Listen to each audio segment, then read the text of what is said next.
Another day, another WWE veteran bites the dust. Hey, what's going on, guys? It's Kevin Swicker from Fast Count coming at you. Before I get into this video, please remember to hit that like button and subscribe.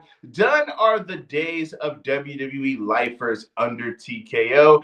Ever since Endeavor purchased the WWE and formed this business alliance with the UFC, becoming the TKO brand, it looks as if business has been done very differently in the WWE as it was under Vince McMahon in the past. We already saw earlier this year that the New Day told the WWE, no, we will not be taking that 50% pay cut. We will be taking our ball and ourselves and doing business elsewhere. And now it looks as if Sheamus will be joining them on that path, because it was just recently reported that once Sheamus's WWE deal expires, he will not be renewing. Now it's set for all of us to speculate what is going to be his next move. Will he be going to TNA? Highly doubt it. Don't think they'd be able to afford him. Will he be dipping his toes more into acting? We remember seeing him in the Teenage Mutant Ninja Turtles and some other couple of projects on the way before that and in between that. Or, which is more than likely going to happen,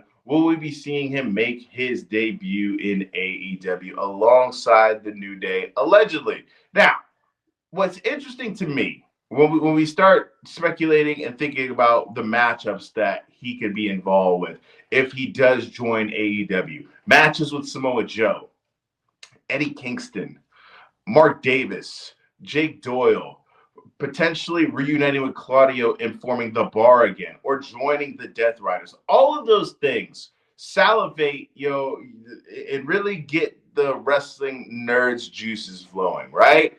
Banger after banger, as he likes to say. Those are all very interesting matchups in my eyes, right?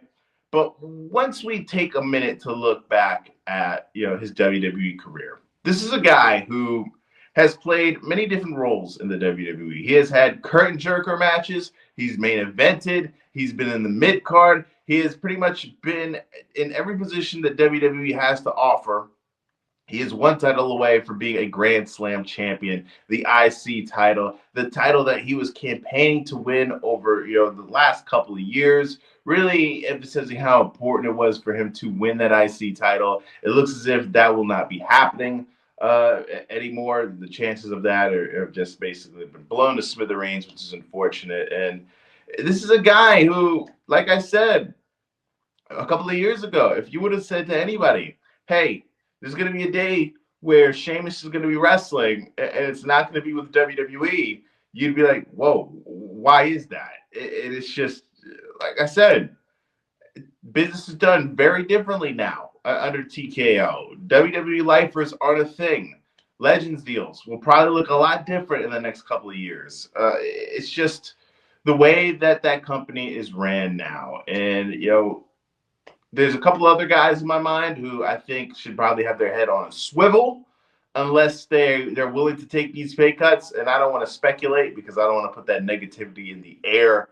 But it's unfortunate, man. It looks as if that WWE and TKO's loss could potentially be AEW's gain. And I'm really interested to see, Sheamus, he's been in the WWE system for so long. The New Day have been in the WWE system for so long. It's going to be interesting to see what they're going to look like in ring-wise without the shackles of the WWE style anymore. Because the WWE style, for the most part, is very kind of like slow and plodding.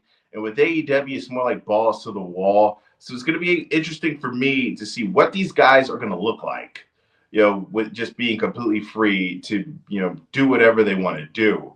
And, it's just, it's strange, man. Sheamus not in the WWE, New Day not in the WWE. It's weird. What a run, right? Hell of a run for Sheamus.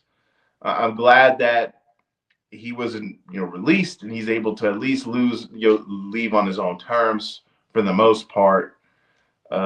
It's just unfortunate, right? We haven't seen him for a long time on WWE TV, so it's not necessarily a huge loss from the current on-screen product, but I don't know. If I was somebody who ran a wrestling company, a guy like Sheamus is something that I would want, to have on my roster. Now it looks as if Tony Khan will potentially be able to benefit from this. But let me know what you guys think in the comment section. Do you think that Sheamus will be going over to AEW? What is your favorite moment in WWE or match of yours of Sheamus's career? Let me know in the comment section, guys. Please remember to hit that like button and subscribe. Hitting the like button and subscribing helps the channel out in more ways than you guys even know. And always remember, it's free. I am Kevin Zwicker.